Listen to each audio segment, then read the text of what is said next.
Hi, I'm Dr. Tom Lynch, a practicing pediatrician in Western Pennsylvania. I was Kristopher King's primary care pediatrician. I cannot believe that I was lucky enough to know this remarkable young man and his extraordinary family. They taught me so much about medicine, advocacy, special needs children and special needs families that I am sure I've become a better physician because of them. Kristopher's unfortunate death was not easy on his parents. On October 9th, 2008, at just 19 years old, Kristopher King became an organ donor, planting the seed to save the lives of others when there was no longer hope for his own. Kristopher was one of those kids who would light up the room just by entering it. This spirit was transformed into his family. When faced with uncontrollable grief over the devastating news of their son's terminal condition, the family reacted with grace and dignity. They took the stand, what would Chris want us to do? The answer was simple: help others enjoy and celebrate life as much as he had. Kristopher was brought into the world with more medical challenges than most will ever face. At 14 days old, having survived longer in the hospital than expected to, Kristopher was transferred to a loving institution that was equipped to provide the constant medical attention Kristopher would need for the remainder of his life. 2 years later, one of Kristopher's nurses came to love the little boy with the incredibly charismatic personality. She began to bring Kristopher home to stay with her family for weekend visits, and 3 years later adopted him.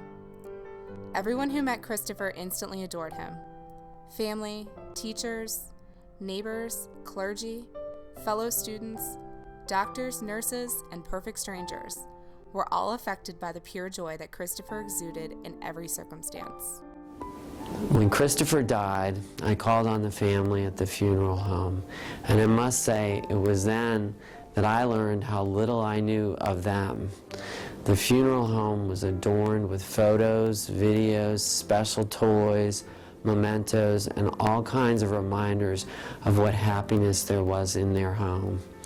They detailed every aspect of the life this family gave to Kristopher, and in turn, the joy he gave to them.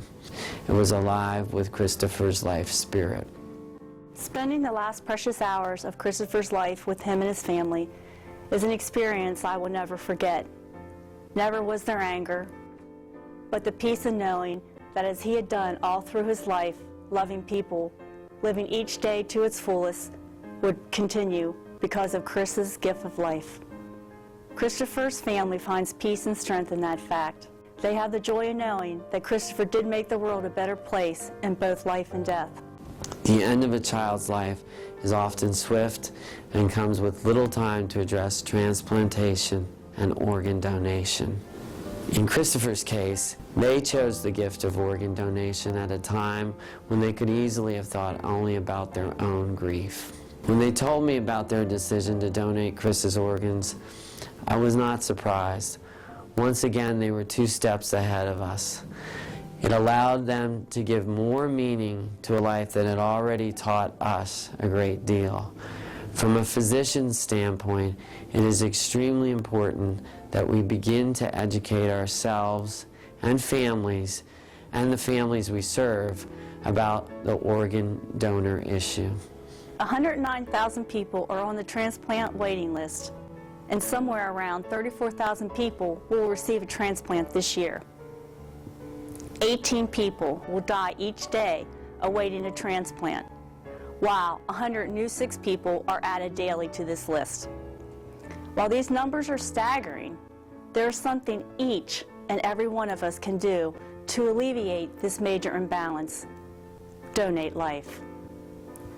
Imagine the pain facing you in your deepest and darkest time during the death of a loved one. Then imagine that somewhere else there's a family going through the same pain, except you, and only you, have the power to stop that pain by saying yes. The unselfish gift of giving life, being a true everyday hero, is a rare and unique opportunity few have a chance to give. I ask each of you to look into your hearts and to find the grace and courage if faced with a similar situation as Kristopher's family did, to do as they did. Give the gift of life. I'm Dawn Wilkerson. I work with the Center for Organ Recovery and Education, and thank you.